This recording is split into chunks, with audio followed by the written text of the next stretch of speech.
ini ada temanku nih nanya, kan dia barusan nikah. Oh, nanya apa? Teman Terus apa? temen dulu satu kampus. Ini katanya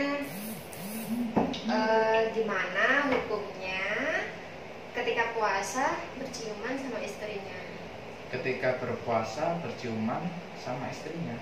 Iya, batal apa enggak? Coba saya baca dulu. Oh.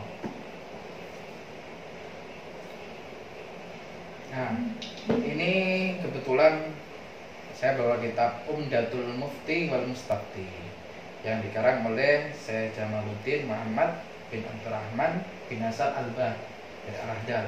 Kitab ini, kitab Umdatul Mufti wal Mustafti ini adalah kumpulan dari fatwa-fatwa yang dikarang oleh Jamaluddin Syekh Jamaluddin Muhammad bin Abdurrahman bin Hasan bin Abdul Bar Al-Ahdal.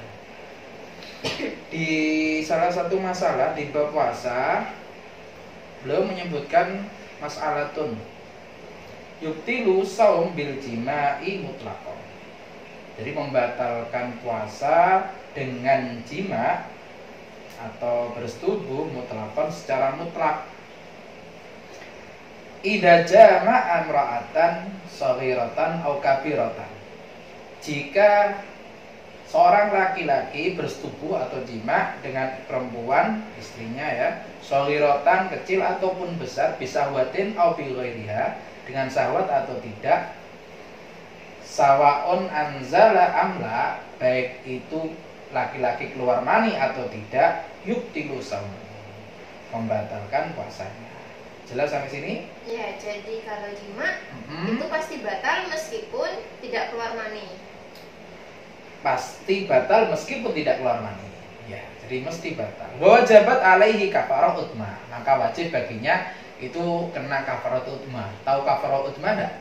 Apa itu? Kafarah utma itu denda bagi mereka yang berkumpul di siang hari di bulan Ramadan dalam keadaan puasa. Bersetubuh maksudnya, yaitu akan didenda puasa 2 bulan berturut-turut. Tidak boleh ada kosongnya, harus menyambung terus. Siapa yang denda? Si laki-laki. Kenapa yang laki-laki denda? Karena yang laki-laki ini batal karena jima. Perempuannya tidak didenda.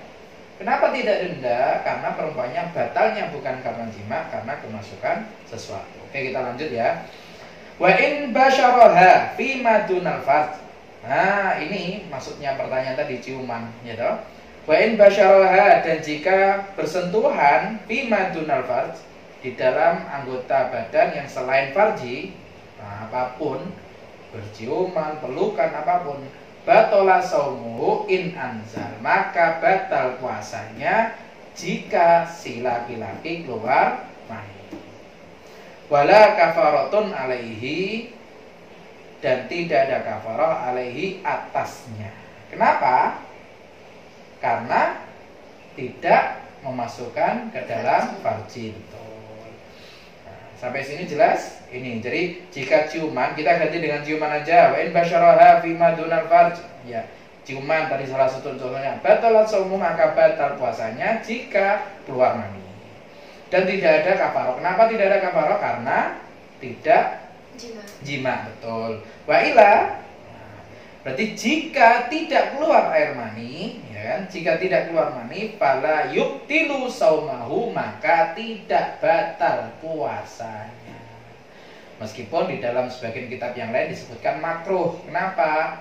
Karena di situ dia mendekati atau bisa membahayakan puasanya. Tapi untuk urusan batal tidaknya, tidak batal. Seorang perempuan yang berciuman, suami istri berciuman di puasa dan tidak keluar air mani, maka tidak batal puasanya. Wa in anzala ba'da tafarruq. Nah, ketika keluar air mani setelah berpisah, setelah beberapa saat mereka tidak kumpul lagi, bisa atain di sini disebutkan, misalnya setelah beberapa saat, 2 jam, 2 saat misalnya, lam yuftir, maka tidak batal, maka tidak membatalkan. Jadi ya, kalau keluar maninya setelah beberapa saat itu nggak batal. Nggak batal. Tapi kita lihat dulu di qauli tufa, Ya, karena ada pendapat di dalam Tuhfah, kitab Tuhfah karangan Ibnu Hajar, beliau mengatakan walau qabbala mura'atan, seandainya mencium perempuan, wa huwa shaim, seandainya laki-laki mencium perempuan dan dia dalam keadaan puasa, summa faraqaha, kemudian berpisah atau mereka tidak kumpul lagi, summa anzal, kemudian keluar air mani si laki-laki ini, aftar, maka puasanya batal dengan syarat ingkanat sahwatun, jika sahwatnya laki-laki ini mustashabah, masih ada bersama laki-laki ini. Artinya laki-laki ini masih dalam keadaan sahwat, wa dzakaru qaimun, dan kemaluannya masih berdiri. Jadi membatalkan jika masih sahwat dan kemaluannya masih berdiri. Wa ila, jika sudah berpisah dan tidak dalam keadaan syahwat keluar air mani, tapi setelah berpisah dan tidak dalam keadaan syahwat dan kemaluan juga tidak berdiri, fala yuftir, maka tidak batal. Bisa dipahami? Coba simpulkan.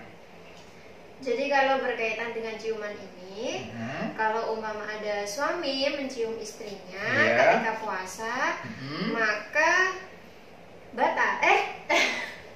Maka tidak batal jika tidak keluar. Jika tidak keluar mani. Jika keluar mani maka batal. Tapi kalau selang beberapa saat kemudian baru berpisah, keluar mani dan laki-lakinya itu dalam keadaan syahwat, maka batal. Ya, jadi setelah berpisah itu ada dua syarat yang harus. Setelah berpisah sama-sama, kalau setelah berpisah tidak keluar tidak ada pembahasan. Ini setelah berpisah ternyata keluar. Bagaimana hukumnya? Maka jika si laki-laki ini masih dalam keadaan syahwat dan kemaluan masih berdiri, maka batal. Jika tidak, maka tidak batal. Baik, saya simpulkan biar lebih jelasnya lagi. Jadi begini, mungkin bisa teman-teman nanti itu dikasih tahu atau ya kita share ke yang lainnya. Jika suami istri menikah, kemudian mereka berciuman dalam keadaan puasa, maka jika keluar mani otomatis batal. Jika tidak keluar mani maka tidak batal.